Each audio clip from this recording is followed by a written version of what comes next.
Primero agradezco poder ser parte de este panel con estos tres distinguidos compañeros. Y agradezco la presencia de mis estudiantes que vinieron democráticamente obligados.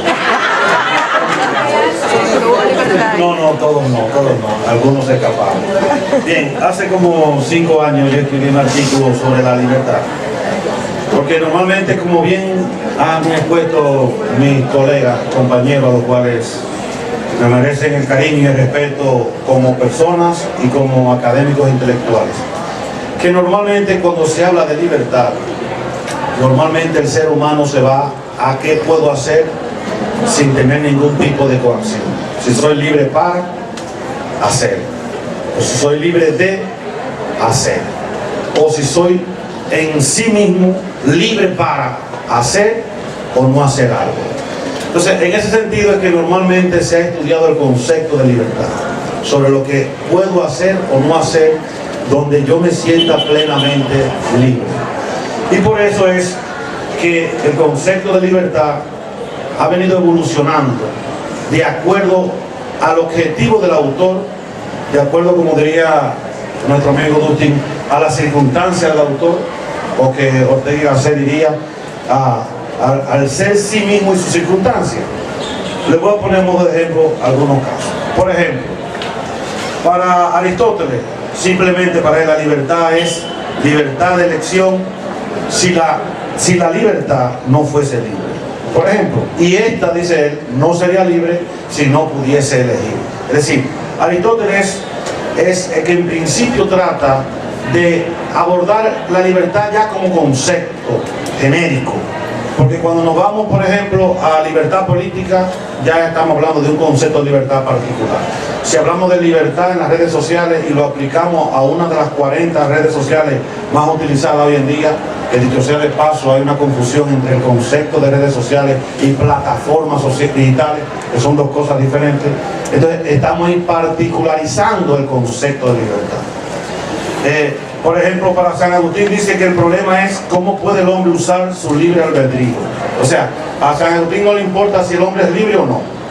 Desde el punto de vista religioso, lo que le importa es cómo el hombre usa ese libre albedrío, para ver si con ese libre albedrío entonces desencadena una contradicción religiosa. Porque el problema de Agustín es si el hombre es libre para elegir lo bueno, pero entonces viene la antinomia. Yo diría aquí mi profesor de lógica, la antinomia, porque si elige lo bueno o elige lo malo, pero ¿dónde radica una libertad donde lo malo tiene consecuencias y lo bueno también tiene consecuencias? O sea, ¿de qué me sirve poder elegir lo que yo quiero si lo que yo quiero me trae una consecuencia negativa? Entonces, si lo que yo quiero, que podría hacer uso de ese libre albedrío para lo que yo quiero, pero me trae una consecuencia negativa, entonces ¿dónde está mi capacidad de elegir? Si lo que Dios quiere, desde el punto de vista religioso, es que yo haga su voluntad. Entonces, si yo hago su voluntad, de nada sirve ese supuesto libre albedrío, y ya eso sería elemento de otro portal. Para Tomás de Aquino dice que el hombre goza de libre albedrío, simplemente que goza, y lo hace bien, porque gozar de libre albedrío podría ser la capacidad de elegir, pero hasta qué punto yo tengo capacidad de elegir si no estoy influenciado no solo por las circunstancias que me circundan, sino por la capacidad misma de elegir, que es el punto final con que voy a abordar el tema si el tiempo alcanza. Para Dumas Scoto, por ejemplo, reduce la libertad simplemente al si quiero o no quiero, y punto. Pero a Dumas Scoto se le olvidó que hay un punto intermedio. Yo puedo ni querer y puedo ni rehusar algo y me quedo indiferente. Sería otra posibilidad que también dentro de la interpretación sartriana en el ser y la nada, y muy sucintamente en el existencialismo y el humanismo, también la indiferencia es una capacidad de elegir. ¿Por qué?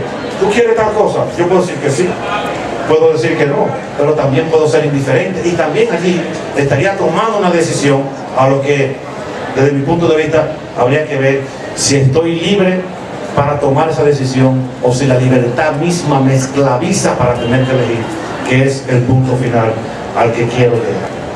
Por ejemplo, en Kant, el problema es cómo eran posibles la libertad y la necesidad. Es decir, a lo que muy bien dicen aquí los compañeros. Yo me siento libre ante una necesidad, sí, pero la necesidad de una u otra forma coarta mi libertad. Porque si yo tengo sed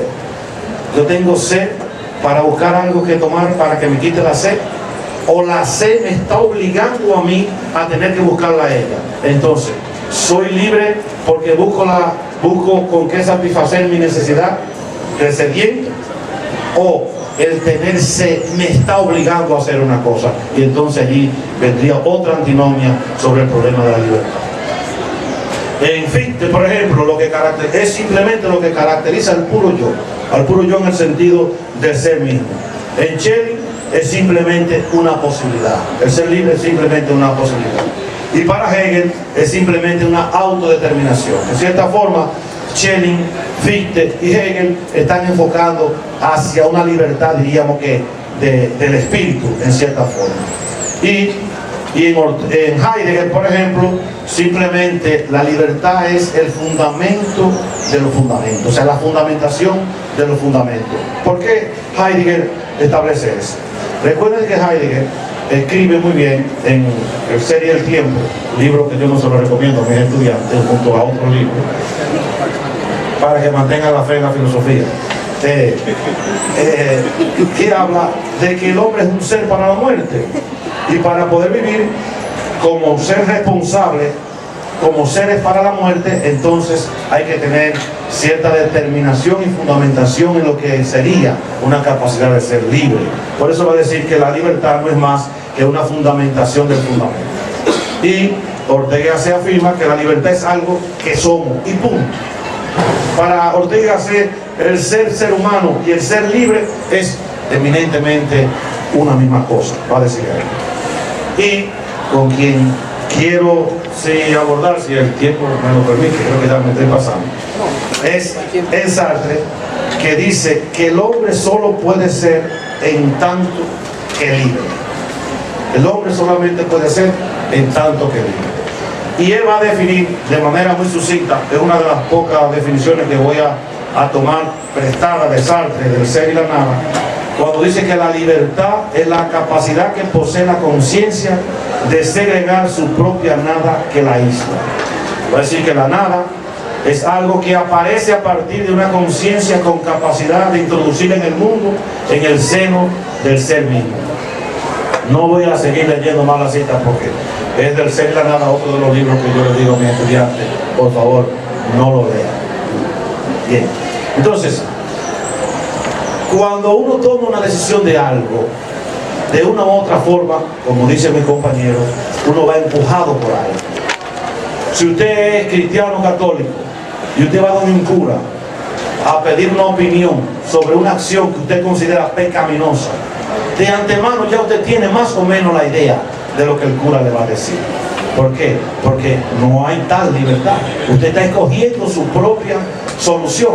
De igual modo, si es cristiano evangélico, no quiero usar el término protestante, pero es lo que más podemos decirnos para entendernos, va donde un pastor y le pide una opinión sobre algo específico de una u otra forma, ya está decidiendo cuál va a ser lo que le van a decir. Entonces, para Sartre hay un problema dado, y es que no puede haber libertad si los motivos y los fines no están libres de toda coacción. Pero es casi imposible poder decir que el ser humano está libre de toda coacción, porque el ser humano no ha construido sus sentimientos, lo construye a partir, como bien indica la biología, a través de la información genética que trae en el ADN y en el medio en que se desarrolla. Medio hoy que está muy supeditado a las redes sociales, se quiera o no, o mejor o peor todavía, a la tecnología. Todos somos hoy en día adictos a la tecnología, enfermos a la tecnología, todos, por más cosas que queramos hacer. Entonces, Sartre establece que el ser humano está condenado a elegir, expresión que la va a decir apenas entre 4 y 5 veces en su voluminosa obra del Ser y la Nada. Ya ninguna otra obra él va a expresar de que el hombre está condenado a elegir. Y lo va a decir específicamente en el capítulo 4 y 5 del Ser y la Nada. De manera vulgar, ¿por qué Sartre dice que el hombre está condenado a elegir? Porque Ustedes, por ejemplo, o los estudiantes míos que yo les dije en mi clase que tenían que venir obligados a esta conferencia, tenían que venir obligados, ¿verdad? Los que vinieron obligados tendrán su premio. ¿Verdad? Los que libremente no vinieron también tendrán su premio por castigo. Entonces, de manera imperativa. Es mejor. Bien. Bueno, entonces, ¿qué ocurre? Cuando ustedes, el profesor William Mejía le dice, tienen que venir obligados a la actividad de las 2 de la tarde. Ahí ustedes tienen, diría Aristóteles, que tienen la capacidad de elegir. ¿Por qué? Porque por su propia voluntad ustedes decidieron que sí. Pudieron haber decidido que no, aunque saben que tendría alguna consecuencia, que yo la voy a cumplir, por supuesto, a favor o en contra. La libertad no es gratuita. Entonces bien me dice que la libertad no es gratuita. Entonces, ¿qué ocurre? Ante cualquier posibilidad usted puede decir que sí y puede decir que no. Vamos a partir del supuesto que la libertad es esa capacidad humana que le permite a usted decir que sí o decir que no. O que la libertad es ese libre albedrío que te permite a ti tomar alcohol en exceso o no. Partiendo de que la libertad exista desde ese punto de vista, es mi criterio, entonces, que la libertad no libera, sino que esclaviza. ¿Por qué? Porque te obliga a ti a tener que elegir siempre. Es decir, si yo me siento libre para elegir, es porque tengo una capacidad que me permite elegir. Pero si esa capacidad es la que yo ni siquiera puedo renunciar a ella, porque yo no puedo renunciar a no elegir, diría Sartre. Y al no poder renunciar a elegir, Sartre dice entonces que el hombre está condenado a ser libre. ¿Pero libre de quién? De la libertad que me esclaviza. Y ahí los dejo. La base de que hablé se lo enviaré a Miguel, me da tu correo que no lo encontré ahorita, y a Francis se lo envío de nuevo. Esto es cuanto.